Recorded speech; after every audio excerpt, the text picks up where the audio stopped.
আমি মৌমিতা আবার চলে এসেছি নতুন একটা কুকিং কন্টেন্ট নিয়ে আমার চ্যানেলে। আজকে দেখাবো চিকেন শিক কাবাব কারি। ভীষণই ফেভারিট একটা রেসিপি, খুব টেস্টি হয় খেতে। নিত্য নতুন হলেও আমাদের কাশ্মীর, তারপরে আরও বেশ কিছু পাহাড়ি অঞ্চল বা মুসলিম এলাকাতে প্রচণ্ড পরিমাণে প্রচলিত এই শিক কাবাব কারি। তো চলো শুরু করা যাক। রেসিপিটা ভীষণ টেস্টি, খুব ডিলিশিয়াস খেতে হয়। তো সঙ্গে থেকো ভিডিওর এন্ড অবধি। আশা করছি তোমাদের সকলের খুব ভালো লাগবে।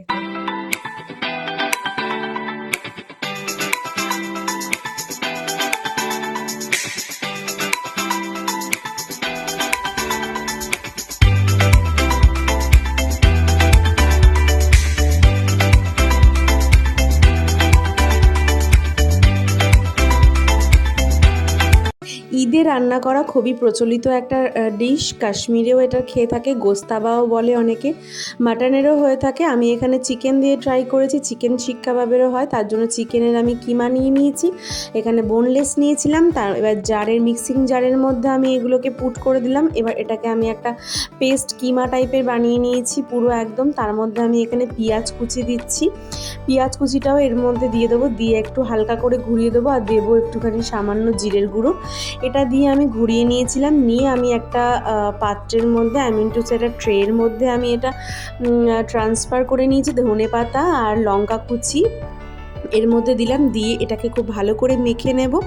এর মধ্যে আমি তোমার গরম মশলা দিচ্ছি, বাড়িতে বানানো গরম মশলা, আর এর মধ্যে জিরের গুঁড়ো অ্যাড করা রয়েছে, ধনের গুঁড়ো অ্যাড করা রয়েছে, একসাথে করে বানানো হয়েছিল। জিরে গুঁড়ো মানে জিরে, ধনে আর গরম মশলা মিক্সিং করে একটা মশলা বানানো রয়েছে। সেই স্পেশাল গরম মশলাটা আমি ইউজ করেছি। তোমরা চাইলে আমি এটার একটা আলাদা ভিডিও বানিয়ে দেখাবো। তো এবার আমি এটাকে ভালো করে মেখে নিলাম। এবার এর মধ্যে আমি, যাতে জল জল ব্যাপারটা না থাকে, একটু শুকনো হয়, বাইন্ডিংয়ে সহজ হয়, সেই কারণের জন্য আমি এটাতে একটুখানি একটা পাউরুটি সাদা অংশটা দিয়ে ভালো করে একটু মেখে নিলাম, যাতে টাইটনেস চলে আসে আর এটা হাতে লেগে লেগে না যায়। তাও আমি একটু হাতে তেল মাখিয়ে নিচ্ছি, মাখিয়ে একটা চপস্টিক নিয়ে নিয়েছি। চপস্টিক না পেলে তোমরা যে কোনো গোল মতো চামচ বা পাইপ বা কোনো এরকম রাউন্ড জাতীয় জিনিস, শিক টাইপের কিছু ইউজ করতে পারো। আমার কাছে শিক নেই, তাই আমি এটার মধ্যে চপস্টিকের দ্বারা করেছি। তো এরকম টাইপের করে অনেকে কাঠ পেন্সিল বা পেন্সিলের মধ্যেও করতে পারো। তো আমি এরকমভাবে লম্বা লম্বা একটা শেপ দিয়ে শিক কাবাবের মতো করে নিচ্ছি। আমি এই চপস্টিকগুলোর মধ্যেই আমি এরকমভাবে ঢুকিয়ে ঢুকিয়ে যেরকম চেপে চেপে করছি। তোমরাও চাইলে এরকম করতে পারো, না চাইলে তোমরা অন্য রকমভাবে করতে পারো, অন্য কিছুর মধ্যে করতে পারো। তো আমি এইভাবেই করেছি, যেহেতু আমার কাছে বাকি জিনিস নেই, তাই জন্য। তো যাই হোক, আমি এখানে একটা স্মল একটা পাত্র নিয়ে নিয়েছি, যাতে গ্রিলটা খুব ভালো হয়, সেই কারণের জন্য। এর মধ্যে আমি অল্প একটু সাদা তেল দিলাম। সাদা তেলটা আমি এর মধ্যে ভালো করে নেড়ে চেড়ে একটু এদিক ওদিক ছড়িয়ে নিচ্ছি। এইবার আমি শিক কাবাবগুলো একে একে এর মধ্যে দিয়ে দেবো, দিয়ে খুব ভালো করে এপিট ওপিটটা আমি সেঁকে সেঁকে একটু ভেজে নিচ্ছি। কারোর যদি বাড়িতে গ্রিলার মেশিন থাকে, তোমরা তার মধ্যেও এই শিকের মধ্যে ঢুকিয়ে ঢুকিয়ে সেটাকে গ্রিল করে নিতে পারো, যেরকম কাবাব গ্রিল করে নেয় সেরকম করে নিতে পারো। এটা আমার কাবাবের গ্রিলের ছোট একটা ট্রে টাইপের রয়েছে, এটার মধ্যে আমার সুবিধা হয় বলে আমি এটার মধ্যে ইউজ করেছি। তোমরা চাইলে যদি কোনো মিনি গ্রিলার থাকে তোমাদের বাড়িতে, তান্দুরি গ্রিলার বা কাবাব গ্রিলার থাকে, তাহলে তোমরা তার মধ্যেও করতে পারো। আর যদি না থাকে তাহলে ফ্রাই প্যানের মধ্যে দিয়ে বা প্যানের মধ্যে দিয়েও করতে পারো। তো আমি এটার এপিট ওপিট ভালো করে একটু ভেজে নিলাম, হালকা তেল দিয়েছিলাম। তো এরপরে এইটাকে আমি তুলে নেব। তুলে নিয়ে এটার আরেকটা কাজ আছে, সেটা তোমাদেরকে পরে জানাচ্ছি।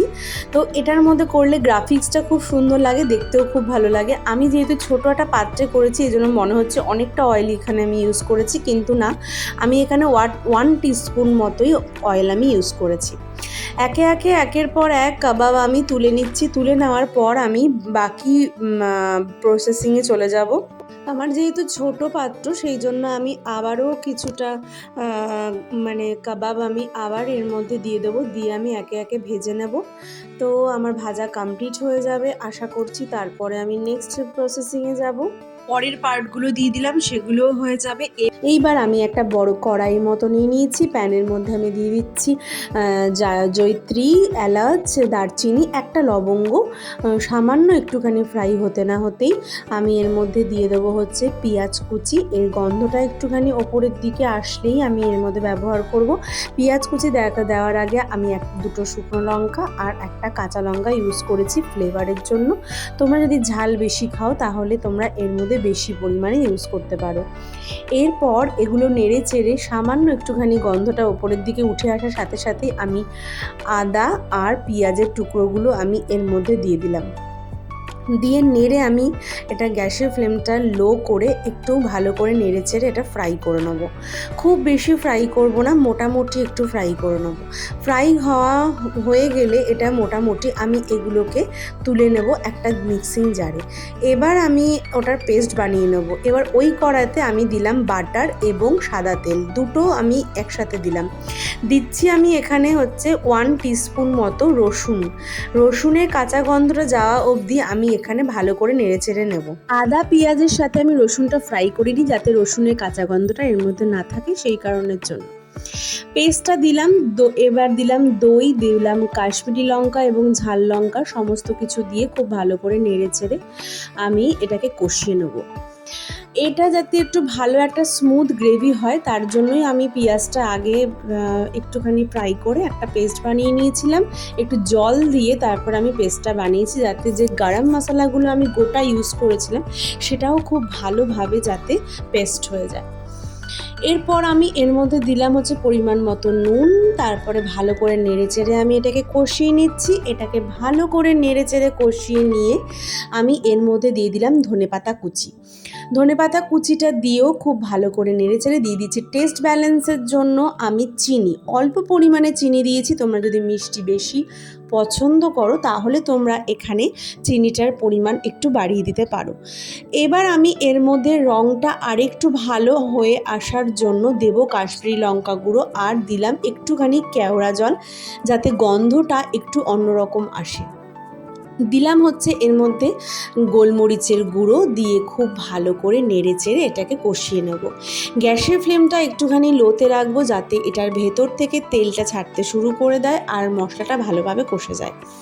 এইবার যে বলেছিলাম কাবাবগুলো দিয়ে একটা আলাদা কাজ করার আছে, সেটা হচ্ছে এটা স্মোকি ফ্লেভারটা আসার জন্য আমি একটা জালি দিয়ে গ্যাসের ফ্লেমটা হাই করে এটাকে একটুখানি হালকা এপিট আমি এটাকে পুড়িয়ে নিচ্ছি যাতে এটার মধ্যে একটা স্মোকি ফ্লেভার আসে, কাবাবের যে ফ্লেভারটা সেটা যাতে আসে আর খেতে যাতে খুব ভালো হয়। শিক কাবাবের ফ্লেভারটা এখানে আমি আনার জন্য একটা এক্সট্রা প্রসেস ইউজ করেছি। তোমরা যদি গ্রিলারে গ্রিল করো তাহলে এই এক্সট্রা প্রসেসটা ইউজ করতে হবে না। এবার আমি এর মধ্যে একটুখানি জল দিলাম, হাফ কাপের থেকেও একটুখানি কম, যাতে গ্রেভিটার একটুখানি থিকনেসটা বেড়ে যায় আর মানে জলটা একটু বেড়ে যায় আর যাতে সমস্ত কাবাবগুলো এর মধ্যে একটুখানি ডুবে যেতে পারে, প্রত্যেকটা কাবাবের গায়ে যাতে গ্রেভিটা খুব ভালো করে লেগে যায় সেই জন্য। নেড়ে ছেড়ে নিচ্ছি। নেড়ে ছেড়ে নেওয়ার পর কাবাবগুলোর ভালো করে মশলার সাথে মিশে যাওয়ার মতো করে ভালো করে নেড়ে ছেড়ে নিলাম।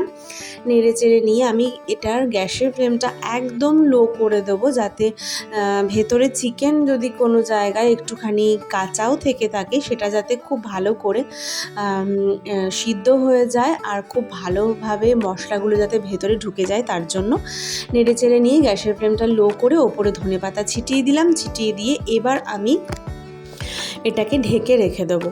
আমি এটাকে 15 মিনিটের জন্য ঢেকে রেখে দিয়েছিলাম ভালোভাবে। 15 মিনিট পরে আবার চলে এসেছি, তেলটাও ছেড়ে দিয়েছে কাবাবগুলোর ভেতরেও, আশা করছি পুরোপুরিভাবে মশলাটা ঢুকে গেছে। আর একটু গ্যাসের ফ্লেমটা হাই করে একটুখানি ঝোলটাকে আরেকটু টানিয়ে নিয়ে একটুখানি বেশ গামাখা মানে একটু বেশ থিকনেসটা বাড়িয়ে দিলাম। আমার এখানে কিন্তু চিকেন শিক কাবাব মশালা একদম পুরোপুরি রেডি হয়ে গেছে। একটা পাত্র নিয়ে নেব আর তোমাদেরকে দেখাবো যে খেতে কতটা লোভনীয় হয়েছিল, দেখতে কতটা লোভনীয় লাগছে আর কতটা সফট হয়েছিল ব্যাপারটা।